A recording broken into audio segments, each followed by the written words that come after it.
تیسرا اور آخری شخص وہ ہے کہ جس کی طرف اللہ نظر رحمت سے نہیں دیکھے گا، والمنفق سلعته بالحلف الكاذب او الفاجر، کہ وہ تاجر وہ بزنس مین جو اپنی تجارت کے سامان کو جھوٹ بول کر کے یا جھوٹی قسمیں کھا کر کے بیچتا ہو، جھوٹی قسمیں کھا کر کے بیچتا ہو۔ مارکیٹ کے اندر چلے جائیں، کپڑے والے ہو، بلڈر ہو، ڈاکٹر ہو، انجینئر ہو، موبائل والے ہوں، سیلون والے ہوں، سبزی والے ہوں، گوشت والے ہوں، جتنے کاروباری ہیں آپ مارکیٹ کے اندر گھس جائیں، کتنا فراڈ، کتنا جھوٹی قسمیں کھا کر کے کہ یہ تو بالکل اوریجنل ہے، اللہ کی قسم یہ اصلی ہے، اللہ کی قسم اس کی قیمت یہی ہے، اللہ کی قسم یہ تو ہماری خرید ہے جو آپ بول رہے ہیں۔ جھوٹی قسمیں، پوری مارکیٹ جھوٹ سے بھری پڑی ہے، صبح سے شام تک وہ تاجر تجارت کر رہا ہے جھوٹ بول کر کے، جھوٹی قسمیں کھا کر کے۔ اللہ کے نبی صلی اللہ علیہ وسلم نے فرمایا ہے کہ اگر سماج اور معاشرہ تجار اس سے باز نہیں آتے ہیں تو ان کے تجارت میں سے برکت اٹھا لی جائے گی اور اللہ تبارک و تعالیٰ دردناک عذاب میں ڈالے گا۔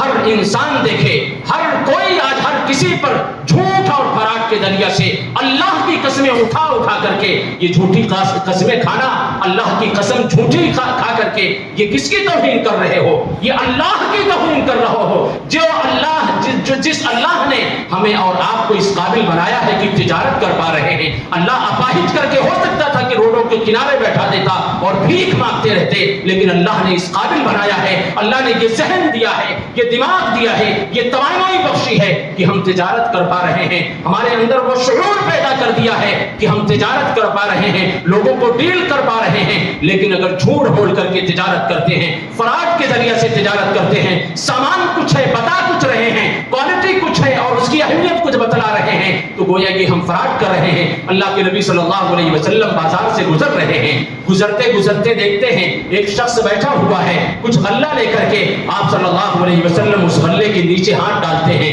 دیکھتے ہیں اوپر کا غلہ سوکھا ہوا ہے، نیچے کا غلہ گیلا ہے پانی سے۔ کہا یہ کیا ہے؟ اس نے کہا اللہ کے نبی صلی اللہ علیہ وسلم بارش نازل ہوئی تھی، غلہ بھیگ گیا تھا تو میں نے اسے نیچے رکھ دیا بھیگا ہوا، اور جو سوکھا تھا اس کو اوپر رکھ دیا تاکہ لوگوں کی نظر نہ پڑے۔ آپ نے کیا کہا تھا؟ آپ نے کہا تھا من غشنا فلیس منا، جو دھوکہ دے تجارت کے اندر، جو دھوکہ دیتا ہو ان کاموں میں، اس کا تعلق ہم سے نہیں ہے، وہ میری سنت پر نہیں، وہ شریعت کے مطابق تجارت نہیں کر رہا ہے، اس کا مجھ سے تعلق نہیں ہے۔ ہر بزنس مین، ہر تاجر، ہر دکاندار وہ اس پر نظر ڈالے کہیں ایسا نہ ہو کہ وہ لا علمی کی بنیاد پر ان چیزوں سے محروم کر دیا جائے، جس کا تذکرہ ابو ذر رضی اللہ تعالی عنہ کر رہے ہیں کہ اللہ ان سے کلام نہیں کرے گا، نظر رحمت سے نہیں دیکھے گا، ان کا تزکیہ نہیں کرے گا، دردناک عذاب میں مبتلا کرے گا۔ اور قرآن کیا کہتا ہے ایسے تاجروں کے سلسلے میں؟ ان الذین یشترون بعہد اللہ وایمانہم ثمنا قلیلا اولئک لا خلاق لهم فی الآخرہ، ایسے تاجروں کا جو جھوٹ بول کر کے چھوٹی چیز حاصل کرتے ہیں، یہ دنیا چھوٹی چیز ہے، اس کو حاصل کرنے کے لیے، اپنی تجارت کو بڑھانے کے لیے ایک تاجر جھوٹ بولتا ہے تو اللہ نے کہا اولئک لا خلاق لهم فی الآخرہ، آخرت میں ان کا کوئی حصہ نہیں ہوگا، آخرت میں ان کا کوئی حصہ نہیں ہوگا۔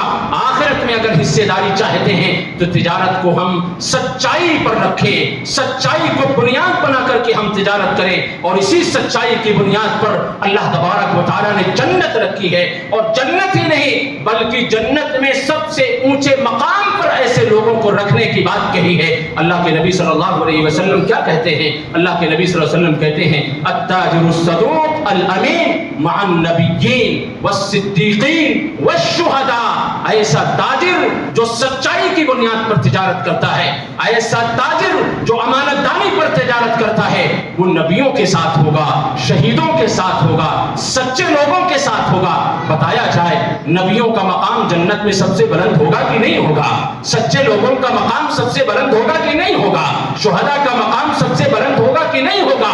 ہم نے میدان جہاد میں جا کر کے شہید کا درجہ تو نہیں حاصل کیا ہے، نبی کا دور تو نہیں پایا ہے، لیکن وہاں جنت میں ایسے تاجر تاجروں کو جو ہر چیز سے بچ کر کے, جتنے فراڈ کے راستے ہیں, جھوٹ کے راستے ہیں, اس سے بچ کر کے اگر وہ تجارت کرتے ہیں تو اللہ تبارک و تعالیٰ ایسے لوگوں کے ساتھ رکھے گا.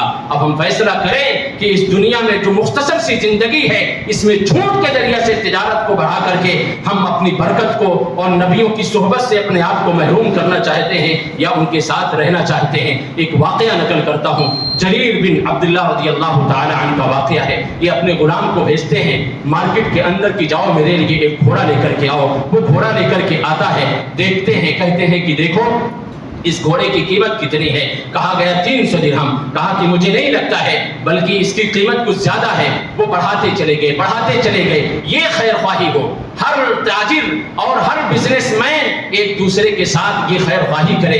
آج ہم روتے ہیں کہ ہم پر ظلم کیا جا رہا ہے. آپ مارکیٹ کے اندر نکلے, کتنا فراڈ کیا جاتا ہے. ایک غریب انسان 10 لاکھ روپے اکٹھا کر کے کسی کے پاس جاتا ہے مکان کے لیے. اسے معلوم ہے اس بلڈر کو کہ یہ مکان 1 مہینے 2 مہینے کے بعد منہدم ہونے والا ہے, کاغذ اور پیپر اس کا کلیئر نہیں ہے, لیکن اس 10 لاکھ کی لالچ کی وجہ سے وہ مکان اس سے بیچ دیتا ہے. وہ جاہل آدمی ہے, عام سا آدمی ہے, ان پڑھ ہے, وہ نہیں جانتا ہے. وہ خون اور پسینہ ایک کر کے ہو سکتا ہے قرض لے کر کے آیا ہو سکتا ہے اپنی چیزوں کو کسی کے پاس رکھ کر کے آیا ہو, لیکن وہ اس کی گاڑی کمائی کو چوستا ہے, اس کے خون کو چوستا ہے اور پھر اس کے ہاتھ میں کر دیتا ہے. اور چند روز بعد پتہ چلتا ہے کہ اس کے ساتھ معاملہ یہ ہو گیا. فراڈ اس طریقے سے ہے ہمارے تاجروں میں, ہمارے بلڈروں میں اور جتنے بھی بزنس مین ہیں, اس طریقے سے فراڈ کیا جا رہا ہے. بتاؤ امت مسلمہ اصلاح کے میدان میں کیسے کام کر سکتی ہے. اور اس سے ایک نقطہ یاد آیا کہ تجارت کا, بزنس کا اور دعوت و تبلیغ کا بہت گہرا تعلق ہمیشہ سے رہا ہے. اسلام اس ہندوستان میں کیسے پہنچا؟ مکہ سے لوگ کس غرض سے آئے تھے؟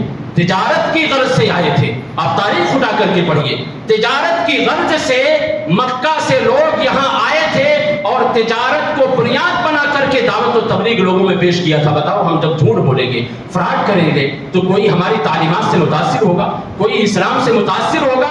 آج ہمارے لین دین معاملات سے لوگ دور بھاگتے ہیں اور کہتے ہیں یہی اسلام ہے. سچائی نہیں ہے, امانت داری نہیں ہے. اور اس وقت کے تجار ہمیشہ اپنی تجارت کو دعوت و تبلیغ کا سب سے اہم ذریعہ بنایا تھا اور بنیاد بنایا تھا, اور اسی پر چل کر کے لوگوں سے تجارت کر کے ان کے سامنے سچائی اور امانت داری کو پیش کر کے انہیں اسلام سے متاثر کیا تھا اور وہ مجبور ہوئے تھے اسلام قبول کرنے پر. آپ پورا یہ علاقہ جو ساؤتھ کا ہے, یہاں پر جتنے وفود آئے تھے سب تجارت کی غرض سے آئے تھے اور پورا کا پورا علاقہ ان کی تجارت کی سچائی اور امانت داری سے متاثر ہو کر کے اسلام قبول کرنے پر مجبور ہوئے تھے. یہ تاریخ ہے اور یہ حقیقت ہے. اس تاریخ کو بھلایا نہیں جا سکتا, اس تاریخ کو دہرانے کی ضرورت ہے, اس تاریخ کو آج پھر سے ریپیٹ کرنے کی ضرورت ہے. تو جریر بن عبداللہ ان کی رہنمائی کرتے ہیں کہ لگتا ہے کہ تم نہیں جانتے ہو, تمہارا یہ گھوڑا حقیقت میں 800 درہم کا ہے, 800 درہم کا ہے, جبکہ اس نے بیچ دیا تھا. یہ رہنمائی ہو, اس طریقے کی رہنمائی ہونی چاہیے. آج آپ مکان تلاش کرنے کے لیے نکلیں, جو ایجنٹ ہیں جو رہنمائی کرتے ہیں وہ 1 مہینے کی کرایہ حاصل کرنے کے لیے اس مکان کے کرائے کو بڑھا دیتے ہیں. اب وہ کرایہ دار سال پر رہے, 2 سال رہے, 5 سال رہے, اس کو وہ برداشت کرتا رہے گا. صرف 1 مہینے کی 2000 روپے زیادہ کے لیے وہ اس سے مصیبت میں ڈال دیتا ہے. یہ خیر خواہی ہے. جریر بن عبداللہ کی خیر خواہی دیکھی جائے. کیسے؟ کہا کہ تم نہیں جانتے ہو تمہارا گھوڑا 300 درہم کا نہیں ہے, جبکہ لے چکے تھے, گھر گھوڑا آ چکا تھا, لیکن اس کے بعد کہا کہ نہیں, اسے جا کر کے دے کر کے آؤ, اس کا گھوڑا حقیقت میں 800 درہم کا ہے. اور پھر کہا کہ میں یہ کام کیوں کیا؟